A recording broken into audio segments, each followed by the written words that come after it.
이거는 아이고, 야, 이거는 좀 안타깝습니다.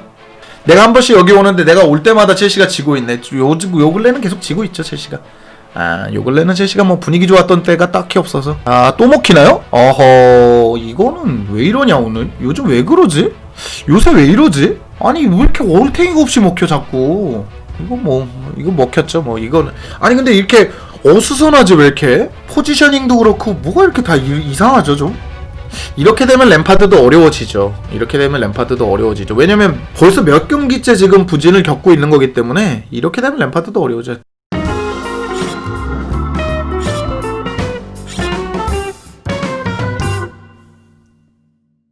안녕하세요, 앙크TV입니다. 오늘 먼저 말씀드릴 거는 일단 맨시티전에 졌습니다. 맨시티한테 아주 크게 졌는데, 그거에 대해서 이제 램파드 경질설이 굉장히 뜨겁게 나오고 있습니다. 램파드가 경질되고 투엘 감독이 오는 것이 아니냐, 토마스 투엘. 그래서 토마스 투엘에 대해서 좀 알아보겠습니다. 토마스 투엘은 어떤 감독이고, 장단점은 뭐고, 그 감독의 특징? 이런 건 무엇이고, 전술적인 역량은 무엇이 있는지, 그런 걸 또 빠르게 알아보겠습니다. 바로 보겠습니다. 이걸 바로 봐야 된다. 사실 뭐 상당히 괴짜로 알려져 있습니다. 뭐 뒤에 설명드리겠지만 PSG에서 잘린 거는 레오나르도 단장이 조금 문제가 더 있는 것 같습니다. 원래 좀 자를 생각이었던 것 같아요. 계속 뭐 선수 영입에 대해서 불화, 뭐 여러 가지 이야기가 있잖아요. 인종차별 문제로 몰수승을 받아왔어야 됐다, 이런 식으로 표현했기 때문에 선수단 지지를 좀 잃었다라는 이런 표현도 있고, 선수단 장악 문제, 의사소통 문제, 커뮤니케이션 문제, 뭐 이런 것이 있어서 경질됐다고 하는데, 전체적으로 이걸 요약해보면 뭔 소리죠? 불화가 있었다는 얘기입니다. 불화를 좀 많이 일으키는 감독으로 유명합니다. 물론 같이 함께했던 수석코치 뇌부는 이런 말을 했습니다. 억울하다는 거죠. 솔직히 레오나르도 단장이 자르려고 마음먹어서 그런 것이지, 투엘은 성적도 잘 냈고 PSG의 영광을 안겨준 사람인데 이건 좀 심한 거 아니냐고 말했습니다. 뭐 물론 심하다고 볼 수도 있죠. 파리 생제르맹이 자르려고 마음을 먹었다라는 것, 여러 가지 보도 기사나 이런 걸 봤을 때 PSG 역시 투엘 감독을 좀 자르려고 마음을 먹었던 것 같은데, 어쨌건 여러 가지 이야기가 있어도 비엘사 감독이 경질될 때나 이럴 때 보고, 콘테 감독이 지금 인테르나 첼시에서 경질될 때 보면, 솔직히 이렇게 불같은 감독들이 이야기가 많이 나오는 건 솔직히 본인 성격 문제도 있습니다. 너무 불같고 선수들을 다그치고 이러다 보니까 선수단끼리에도 불화가 나오고, 보드진하고도 불화가 나오고, 로만하고 콘테 감독하고 불화가 좀 있었고, 무리뉴 감독하고 로만하고 또 불화가 있었고, 이런 것만 봐도 불같은 감독들이 왔을 때 문제점은 불화가 있다는 게 있습니다. 사실 이런 얘기가 자주 나와서 좋을 게 없습니다. 왜냐면 첼시는 지금 분위기가 많이 다운되어 있는 상황인데, 그 상황에서 지금 뭐 투엘이 이런 식으로 또 분란을 일으켜버린다면 문제가 생기겠지만, 첼시가 콘테 감독 때 잘 나갔던 거, 무리뉴 감독 2기 시절 때 잘 나갔던 건 초반에는 첼시는 좀 적극적으로 지원을 해줍니다. 그렇기 때문에 우승도 바로 첫 해에 따올 수 있거든요. 투엘은 그런 장점은 있는데, 돌문 때는 이런 사건이 있었고, 뭐 파리 생제르맹에는 이런 사건이 있었고, 이런 것만 봐도 조금 뭐 문제가 많이 생길 것 같은 감독이긴 합니다. 장단점 보시겠습니다.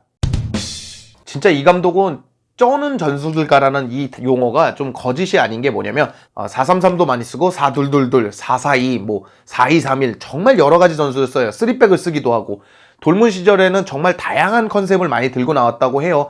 그런 것만 봐도 전술적으로 많이 이렇게 컨트롤하는 감독이고, 구자철 선수나 같이 했던 뭐 여러 선수들의 증언을 보면 경기 중에서도 이렇게 센티미터 단위로 바꾸기도 하고, 경기 간격을 조율하기도 하고, 갑자기 올리기도 하고, 이런 식으로 경기 내에도 전술을 좀 바꾸는 감독이기 때문에 확실히 전술가적으로는 역량이 뛰어난 감독이라고 볼 수 있습니다.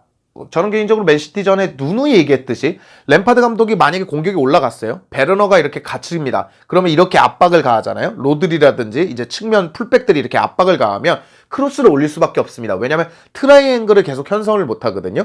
그러니까 최소 한 명이 있으면 공을 받아줄 두 명이 있어야 이 공격수한테도 여러 가지 선택지가 주어지는데, 그게 없이 베르너가 쭉 들어가면 이쪽으로 쭉 가버리고 이쪽으로 벗어나고 공수 간격 벌어지고, 이런 것 때문에 세부 전술이 너무 없는 거 아닌가 그러는데, 투엘 감독은 경기 내에서도 세부 감독을 계속 만들어낼 수 있을 만큼 전술적인 역량이 굉장히 넓은 감독이기도 합니다. 물론 투엘 감독도 고착화가 될 때가 있어요. 그러니까 미넨전에 보면은 플랜 A를 잘 들고 나왔지만 한지 플렉이 잘할 수 있는 그런 축구를 계속 하다 보니까 파리 생제르맹이 말리기 시작하면서 결국 졌거든요.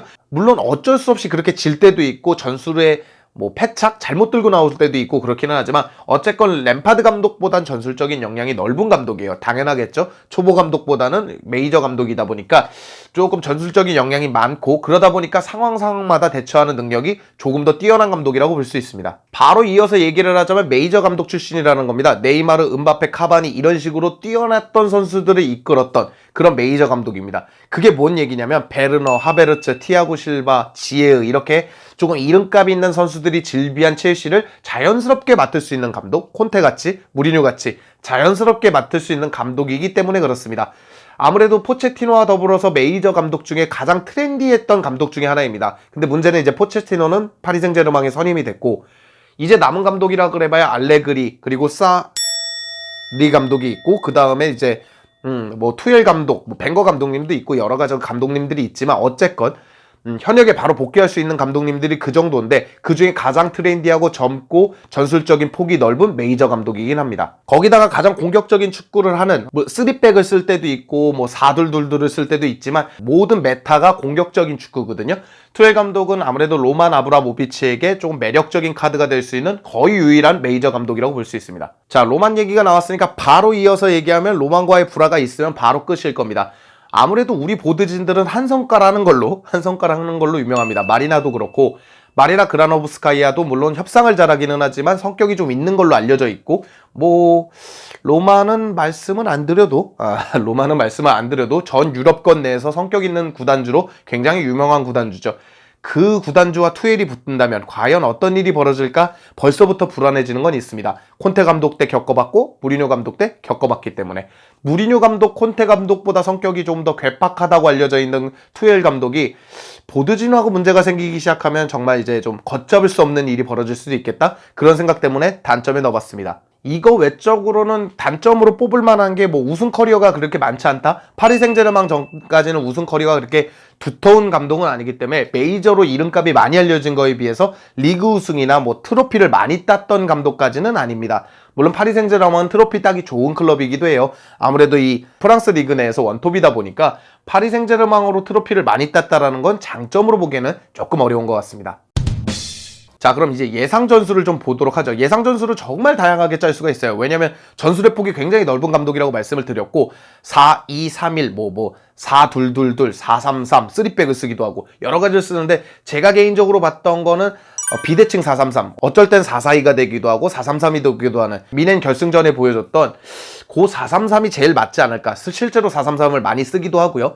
4-3-3을 기준으로 지금도 4-3-3인데 조금 투엘 감독의 4-3-3은 어떨지 한번 예상 라인업을 짜봤습니다. 개인적으로 베르너 같은 경우에는 하프 스페이스, 그러니까 지금 원톱에서 약간 국한되고 드리블을 좀 더 많이 쳐야 되고 연계를 해줘야 되는 지금의 원톱보다는 이런 식으로 측면으로 나가서 플리식을 이용하고 하베르츠를 이용해서 좀 지으가 공미 자리까지 와서 패스를 뿌려주는 이런 식의 방식이 어떨까. 이렇게 뻗어나가잖아요. 지금 그림으로 보시겠지만 이렇게 뻗어나가고 지으가 들어오면서 조금 풀어주는 이런 게 맞지 않을까. 하베르츠도 물론 할 수는 있지만 지금 제가 하베르츠가 맡는 역할이 좀 맞지 않다고 보는 이유는 하베르츠는 좀 더 공격적으로 아예 공격수처럼 펄스9처럼 그렇게 쓰는 게 훨씬 좋을 것 같습니다. 마운트처럼 캉테를 보좌하고 빌드업을 해주고 좀 풀어주고 이런 역할에는 하베르츠는 조금 안 될 것 같고 좀 더 간결하고 좀 더 창의적이고 파괴적인 그런 공격을 썼을 때 좋은 미드필더인 것 같습니다. 그렇다 보니까 이런 식의 전술을 짜봤고요. 특히 지으가 있고 베르너가 있고 아무래도 투엘 감독은 속공 축구를 많이 하고 플리식을 실제로 터뜨렸던 감독이기도 합니다. 그러니까 속공 촉구를 많이 하기 때문에 오바메양을 베르너처럼 쓰고 플리식은 플리식 그대로 사용을 하면서 여러 가지 전술을 짤 수 있지 않을까. 예를 들면 이런 것이죠. 공격적으로 나갔을 때 이런 식으로 짤 수 있지 않을까.